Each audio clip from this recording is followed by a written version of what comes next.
What's up, guys? Back with an overview of my squat day. This is week 2 of my competition prep, so I'm about 7 weeks out. Today, I just had to work up to a heavy single. I haven't lifted heavy in squats in a full squat in a long time. Something else is I switched to doing a high bar squat. I used to do low bar, coming from doing some safety squat bar box squats. When I got back into doing regular squats, I just switching to a high bar squat felt more natural. Not entirely sure why, but so I haven't done high bar squats in a long time, and just sort of squat stance and style benefits doing a low bar squat. Based on what I've seen so far, I haven't seen a huge difference between the two strength wise. Anyways, leading up to this, I think the most I did was 355 or 335 for like 3 sets of 3 or 3 sets of 5. 595 is my all-time PR. So I don't really know where I was going with this. My goal was to do at least 500. I think I'd be pretty disappointed if I wasn't able to at least hit 500 pounds.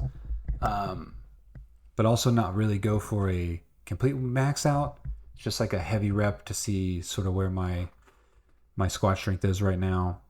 And I'm training for a strongman competition. Squat strength isn't necessarily a priority, more so just getting my legs stronger. I warm up pretty quickly, and then I usually take about 5 to 10 minutes before that first rep when I am trying to hit a heavy single. I think my last warm up set was so it was probably around 450 or 455. What I do is I'll start with the bar, and then I'll increase by a plate until I hit around 60% of my first like heavy single that I'm going for.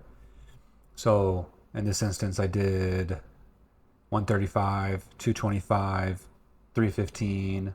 Then I'll go up from there. I don't really have a certain amount of reps in mind, just sort of how I'm feeling, how the weight's moving. Went up from there. Once I get around 80, 70, 80, 90%, I'm just doing like doubles, triples at most.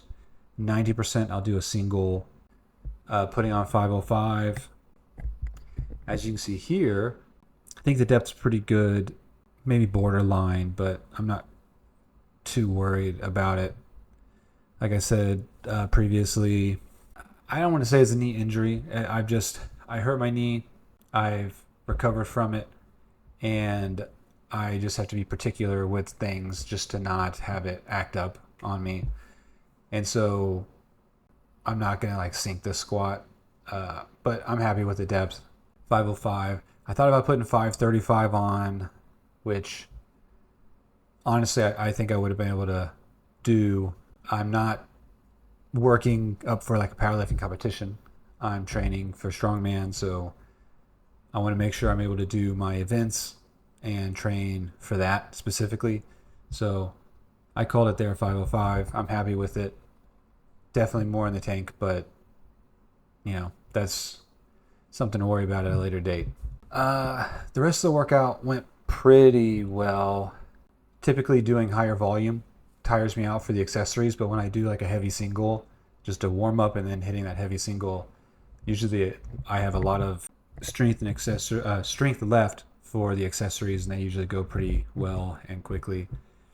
So leg press, hammer curls, I do leg extensions, and with the leg extensions I actually do 21s. Everyone's familiar with that, but basically you do 7 reps lower half, 7 reps upper half, and then 7 full reps. I'll probably cover those next week, but I enjoy them for getting a nice pump in my quads. Next, I did some Bulgarian split squats. I usually pair those with hollow holds, which is a nightmare. Those are both pretty miserable exercises. Bulgarian split squats went well. Getting more comfortable with doing them on my weaker side. Maybe look to start increasing the weight once I feel a little more comfortable, or I've had a couple weeks back to back feeling comfortable. Wrapping that up, you can see I had a pretty good leg pump, quad pump going on. My left leg, because it's like the healthier leg, bigger pump.